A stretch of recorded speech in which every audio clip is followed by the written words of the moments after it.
another ecological friendly practice you can have in your garden is just conserving water, and that seems to make a lot of sense. And there's the rainwater that we can conserve, but in most of our yards, especially if you're a newer property, what they've done, I'm sure there's some logic to it, is they've put swales in, so they're draining your rainwater away as quickly as possible. So in those hot months like July and August, you're having to then buy back your water to water your plant material with. But how can we capture some of that rainwater that was already provided in the spring and that?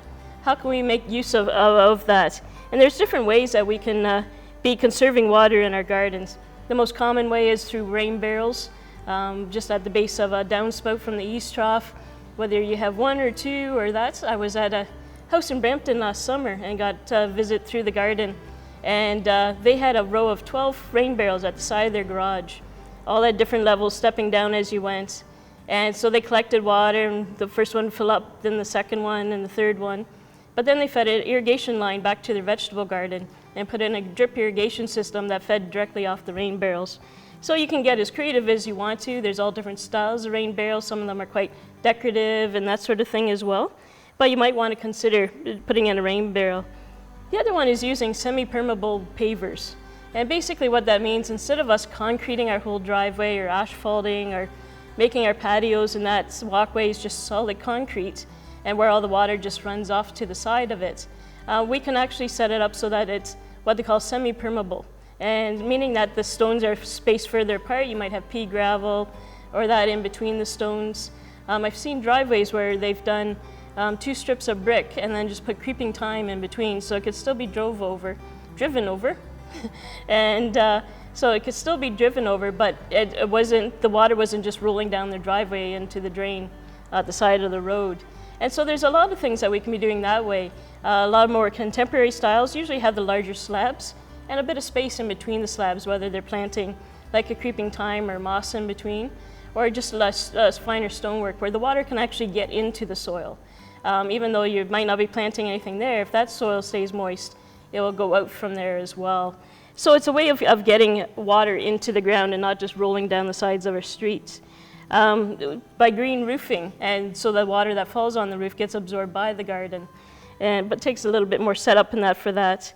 There's one idea, and it's rain gardens, and it's become fairly new, but if you go back in time, they've always done these rain gardens. So say you've always had a downspout washing out an area, and maybe it's a lower area in your lawn. And so what you're doing, instead of trying to get that rainwater to run further out to the street, is you're trying to capture it. So you set up a garden. Most of us, when we build a garden, it's more hilled up in the center, higher in the center. But a rain garden would fit into a slope. And so it would actually be lowest in the center of the bed and higher out to the sides. And what will happen with that is you plant plants that can tolerate wetter conditions into that center low area. So when we do get a heavy rain and that area fills up with water, those plants that are surrounding that can tolerate that. So there's plants like perennial hibiscus, lobelia, even our annual canna plants love sitting in water, and Siberian irises. There's a lot of plants that will tolerate wet conditions and sitting more into a bog situation. So in that low middle area of the bed where the water would fill up first, are plants that will tolerate that moisture. As you go out and further up, are plants that will tolerate normal conditions. So if it only gets wet at the bottom, but what you've done is created a space that the water can run into and soak into the garden. And so you're keeping the plants that need wet, you're keeping them happy, but you're also including plants that don't require the wet. So you can get quite a nice looking garden out of it, whether you're adding some river rock into there. But it's a way of, again, just getting that rainwater to come into our soil and not just run away and down the side of the street for us. So it's another great way of setting up a rain garden.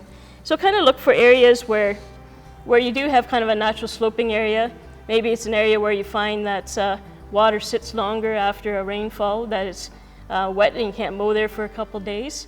And we'll look for those areas and where you can set up these rain gardens. We'll put up an image here kind of demonstrating one. But kind of consider that and do a bit of research. We can provide you with a list of perennials that tolerate wet conditions. But that's another thing, is when you're designing your gardens, if you do know that you have an area that is wet, don't be trying to put plants there that don't like the wet. Again, if you have places that are really dry, and very sandy, maybe it's underneath an overhang and doesn't get much rainfall on it, don't put plants there that like to be moist. You can never keep everybody happy in that bed. So kind of know your areas, know where you need those certain plants, and make sure you plan to put plants in there that will tolerate those conditions. And that lowers your maintenance, lowers your water requirements. It's hard if you have a mixed garden. Some plants like it damp, some like the ligularias, and some like it really dry, like your sedums and hens and chicks and that. If you have both in the garden side by side, either one's getting overwatered, one's getting underwatered. So look for those areas, and everybody has them in their garden where this is a really hot, dry area. This area stays damp for 2-3 days after a rainfall. And look for those areas, and then seek out the plants that will like it best.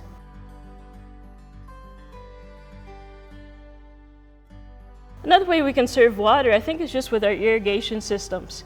To keep a lawn green, they say it needs 1 inch of water a week. And plant material, depending if it's shrubs or perennials, will need more than that. But I find that we use our irrigation systems too often. And instead of just watering 15-20 minutes a night, most of that moisture is going to evaporate as soon as the sun rises. And if you actually dug in the soil just after, in the morning when the sprinkler system goes off, you would see that the moisture isn't that deep into the ground. And what that does is cause the roots to stay shallow. They don't need to look for moisture, it's all right at the top where they need it. So your plants aren't deeply rooted at all. So consider running your irrigation systems less frequently, but for longer. So if you watered for half an hour, 45 minutes instead of 15 minutes, that moisture is actually going to go deeper into the soil. And because it's deeper in, it's not seeing the sunshine, it doesn't dry out as quickly. And the plants will have a healthier root system. So run them less frequently. A little bit every day, even if you're watering with a hose.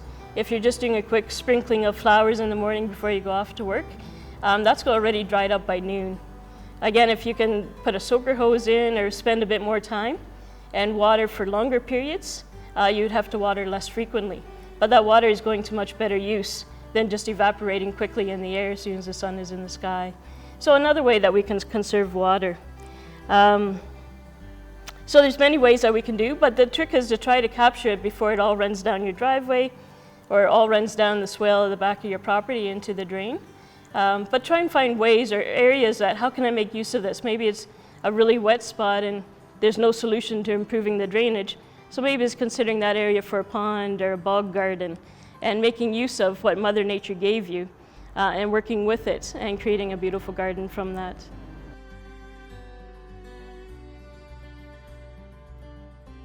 So if you do have a wet area in your garden and you're looking for plants that will survive it, in a shadier spot, ligularia is a beautiful plant that doesn't get used very often. We have a variety called Mori that has huge burgundy leaves to it, gets a yellow sunflower-like flower late in the summer, and it loves a wet spot. The perennial hibiscus, though that gets a great big 8-10 inch flowers on them, they can actually sit into a pond, so they can take very wet conditions. Siberian iris is one with very narrow blade, comes in yellows, blues, purples, whites, and it can sit in a wet situation as well. There's a chameleon plant, Houtinia, is also another one that tolerates really wet. Lobelia, the perennial lobelia, there's either a blue flowering one or some with red spiked flowers on in the summer. In flowering shrubs, it's some of like your pussy willows, your native red twig dogwoods. There's a flowering shrub that gets a white, very nicely scented flower on it in the summer months called clethra or summer sweet, and it can sit in water for short periods of time. In your shade trees, in a wet spot, a larger shade tree would be like the metasequoia, the dawn redwoods. Your red oaks can tolerate a bit more moisture, your red maples. So there's always plants that will suit your situation. But if you're trying to do something different and not work with what Mother Nature gave you, you're always going to have problems with those plant material. They're always going to be more of a struggle to keep them looking healthy. And if they're not healthy, they're going to have more pest and disease problems as well. So really work with your land, with your sloping areas, find out what each area is kind of offering, and then find the plants that fit that situation.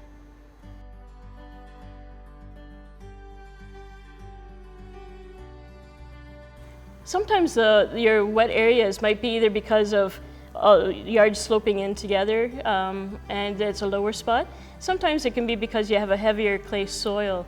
And the clay, because it's very small particles, it packs together tightly. So there's very little air in that soil, so it doesn't allow for the water to drain through the same as a sandy or loam soil does. We get asked often if you do have a really wet clay soil, should I be digging all that clay soil out and replacing it? And the answer to that is no. Sometimes because the clay packs so tightly together, is if you dug down 12 inches and removed all that clay on the top and just put good triple mix on top of that clay, all you've done is create a well for the water. So the water will drain through that triple mix very easily, but once it hits that clay hard pan, it will just start to build up and kind of pool on top of there. So even though the top of the soil looks dry, the roots of the plant can actually be sitting in water. So instead of removing that clay soil, it's always best just to be amending. So whether that's with compost, composted sheep or cattle manure, we have this year a seed compost as well, triple mix, anything that's going to break up those fine particles of clay. So you want to be adding in more humus type soils, more organic materials into the soil. But it's not just going to be once. Just to replace or improve that soil once, it's still going to be a clay-based soil. So if you can be adding compost on top every year and doing those sorts of things, it can slowly change around a clay soil. But again, there's no really quick fix to a clay soil. You just have to get onto your watering and sometimes just digging down beside a plant, seeing if it's really wet underneath or if it's really dry. But you really just have to work and try to amend that soil as best you can.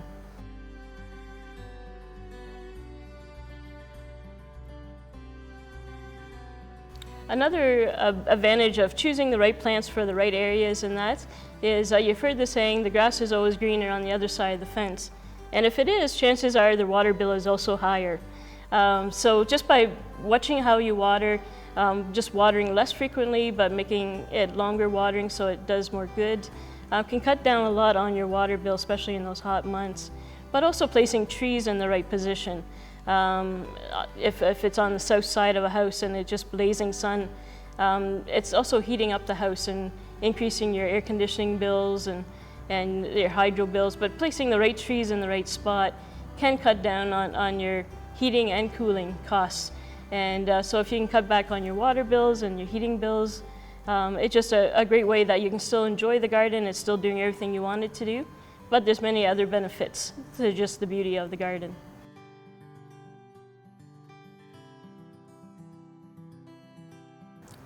If you have an area in your garden that doesn't get the rainfall, that you can't get natural water to it, again, we said choose plants material that likes those conditions. And usually you'll find those, whether it's right up beside a building, and you make sure you're looking at how much light it gets, whether it's full sun, or you can actually have shady areas that are also very dry just because, again, of structures and the way trees are. Maybe it's evergreen trees above that doesn't allow the rainfall to come into it. And there's a lot of plants that can tolerate, definitely in the sun, there's more drought tolerant plants. There's a lot of low-lying sedums as well, and so they almost fit anywhere into the landscape. Some of the low ones, you can get a nice yellow variety called Angelina, that's just a nice lime yellow. There's ones called dazzleberry, which is a nice burgundy leaf. And even be tucking them in between paving stones or in between armor stone, larger rocks and that in your garden. But a lot of those can grow with very little moisture. Again, a nice low creeping one is the creeping thymes. There's woolly thyme, lemon thyme, and they're what they call steppable. So even on a walkway, if you have left those gaps so that water can soak in between your paving stones, they're a great filler in between that. And shrubs in that, some of the evergreens, a lot of the junipers like a nice dry site. Boxwoods can also tolerate it very dry. And flowering shrubs, if you stick with the natives, a lot of them can tolerate drier conditions as well. So some of your red twig dogwoods, your hummingbird, summer sweet, spireas, can all tolerate a drier soil. The key is also always to make sure that it's getting enough moisture when you first put it in. But once established, you should only have to augment the watering in those areas if you choose the right plants in the months of July and August when we're really going through a dry period. So there is a lot of plants that can take dry. As far as a shady, dry spot, a bit more tricky. A lot of our shade plants are more forest type of plants, and they do like that rich, humusy soil. But there's plants like pulmonaria or lungwort that's just coming out in bloom right now in the spring with nice pink and purple flowers onto it. There's different ground covers like the periwinkle and sweet woodruff that can tolerate drier areas as well. Some of the gingers, there's a Canadian native ginger that will tolerate dry, or a Chinese ginger that has a bit shinier green leaf. And both of them tolerate a dry condition. So there is plants out there that will fit those spots for you.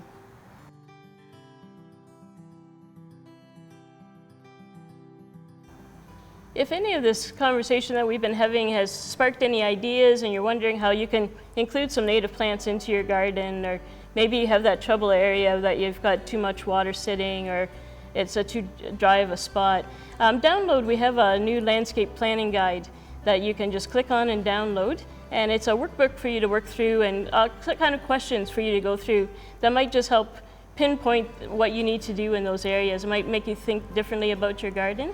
But you can just go onto our website, morigardens.com, and just click on our landscape planner, and it's a nice ebook format that you can just download and go through.